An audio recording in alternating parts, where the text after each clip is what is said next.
हुकूमत की electronic voting machine के लिए इलेक्शन कमीशन को फंड्स देने की तैयारी।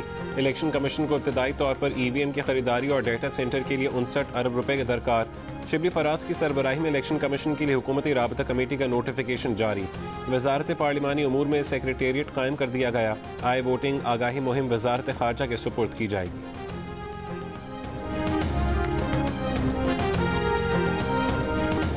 वफाकी वजीर शिबली फराज ने दूसरे वफाकी वजीर फवाद चौधरी को झुठला दिया। कहा कि हुकूमत ने इलेक्शन कमीशन के फंड्स रोकने का कोई फैसला नहीं किया। काबीना में उस पर सिर्फ बात हुई और तब हुई जब वजीर आजम नमाज पढ़ने गए हुए थे। जियो न्यूज़ के प्रोग्राम कैपिटल टॉक में बातचीत। मुस्लिम लीग नून के मोहम्मद जुबैर की तनकीद।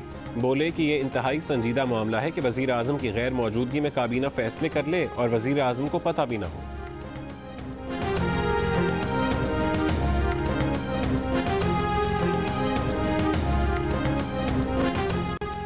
पंजाब के बल्दियाती इंतखाबात इलेक्ट्रॉनिक वोटिंग मशीन से कराए जाएंगे। बुज़दार सरकार का बड़ा फैसला। वोटिंग मशीन को नए बल्दियाती कानून का हिस्सा बनाकर मंजूर करवाया जाएगा, लेकिन हुकूमत की इत्तेहादी मुस्लिम लीग काफ आड़े आ गई। साफ साफ कह दिया कि देहात को नज़रअंदाज करने वाले कानून को वोट नहीं दिया जाएगा। हुकूमत और काफ लीग के मुज़ाकरात में डेड लॉक आया। पंजाब हुकूमत मुश्किल में आ गई।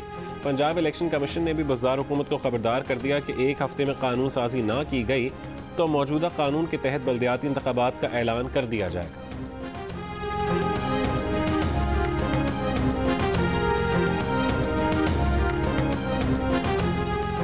हुकूमत ने ज़बरदस्ती इलेक्ट्रॉनिक वोटिंग मशीन के जरिए इलेक्शन करवाने की कोशिश की तो ऑपोजिशन TLP मॉडल अपनाएगी।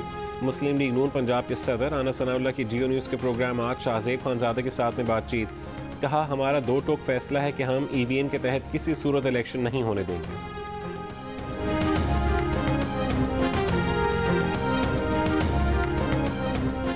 सिंध में गैर कानूनी रिहायशी तामीरात रेगुलराइज करने का ऑर्डिनेंस तैयार हो गया। गवर्नर सिंध को भेज दिया गया।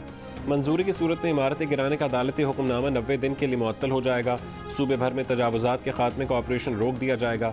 रिटायर्ड जज की सरबराही में बना कमीशन इमारतों को जुर्माने लेकर रेगुलराइज कर सकेगा। ऑर्डिनेंस का इत्तलाक कैंटोनमेंट और विफाक की जेर कंट्रोल जमीनों पर नहीं होगा। ऑर्डिनेंस के तहत किसी भी हुक्मनामे को चैलेंज नहीं किया जा सकेगा।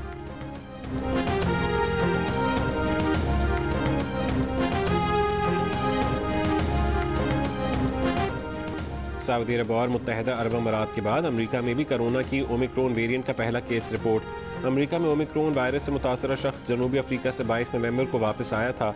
व्हाइट हाउस के मुताबिक ओमिक्रॉन से मुतासरा शख्स वैक्सीन का कोर्स मुकम्मल कर चुका था।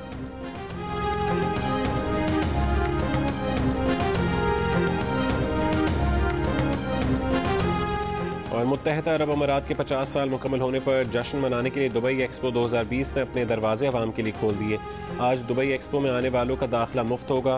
गोल्डन जुबली पर शानदार आतिशबाजी भी होगी।